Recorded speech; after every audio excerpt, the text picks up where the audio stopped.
काल ने इस साल सभी को झकझोर कर रखा, खासकर औद्योगिक इकाइयों का भी बुरा हाल रहा। नए साल के दस्तक के साथ उद्योग जगत को भी उम्मीद है कि आने वाला साल इनके लिए बेहतरी का पैगाम लेकर आएगा। इस बाबत बिहार झारखंड के नामी उद्योगपति और मोंगिया स्टील के चेयरमैन डॉक्टर गुणवंत सिंह मोंगिया ने टुंडी रोड स्थित अपने कार्यालय में कहा कि कोरोना काल ने काफी कुछ सीख दी है। लॉकडाउन की अवधि ने इन्हें मानवता से भी जुड़ने का पैगाम दिया है। फुर्सत के क्षणों में इन्होंने प्रकृति और मानवीय मूल्यों को बेहद नजदीक से महसूस किया है। इन्होंने कहा कि सिर्फ उद्योग धंधे ही जीवन की पूंजी नहीं है, इसलिए अपने व्यस्तम क्षणों में इंसान होने का फर्ज भी लोगों को अदा करनी चाहिए। इन्होंने नए साल की शुभकामनाएं देते हुए नववर्ष में सभी को मिलजुल कर रहने का संदेश दिया। नमस्कार, मैं गुणवंत सिंह मोंगिया स्टील से मैं ये कहना चाहता हूँ कि 2020 बहुत चुनौतियाँ भरा रहा और लोग भी बहुत परेशान और डरे डरे रहे।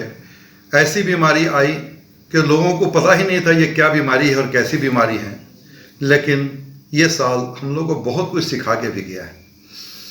इस साल ने हमें अपने लोगों का और सभी का, मैं कह सकता हूँ कि जिन लोगों के प्रति हमारा ध्यान कभी नहीं जाता था, उनकी भी सेवा करना सिखा गया।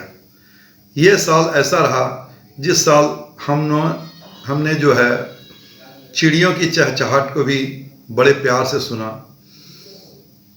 हमने अपने पेड़ों को, अपने पौधों को भी बड़े प्यार से देखा और ऐसा महसूस किया कि एक दुनिया इधर भी है, सिर्फ व्यापार ही नहीं, दुनिया बहुत बड़ी है और बहुत लोगों की, हमारी भी आपस में मिलने जुलने की और एक ज़रूरत जिसको हम लोग कभी पहचान नहीं पाए थे, अब ऐसा लगता है कि एक इसकी भी बहुत ज़रूरत थी।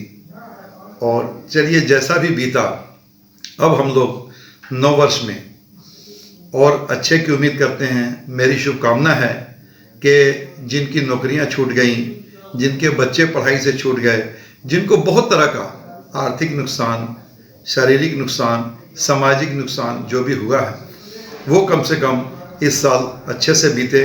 और हम लोग का भी प्रयास रहेगा यथाशक्ति, हम लोगों को जो प्यार की भाषा ये साल सिखा के गया है, आपस में मिलने जुलने की ज़रूरत का एहसास करा के गया है, उसको हम लोग जिंदा रखें और आपस में मिलजुल करके और एक दूसरे के साथ प्रेम भाईचारा और बढ़ा सकें और आपस में एक दूसरे की मदद कर सकें, एक दूसरे के साथ मिलजुल के जी सकें। असल जीवन तो यही जीवन है जिसको इस साल हमने बड़ा नज़दीक से पहचाना है। मेरी शुभकामना है कि सभी का नव वर्ष अच्छे से बीते और जो भी नुकसान लोगों का हुआ है उसकी भरपाई इस साल ज़रूर हो जाए और लोग का जीवन फिर से उसी तरह खुशहाल हो जाए और अच्छे से बीते। बहुत धन्यवाद।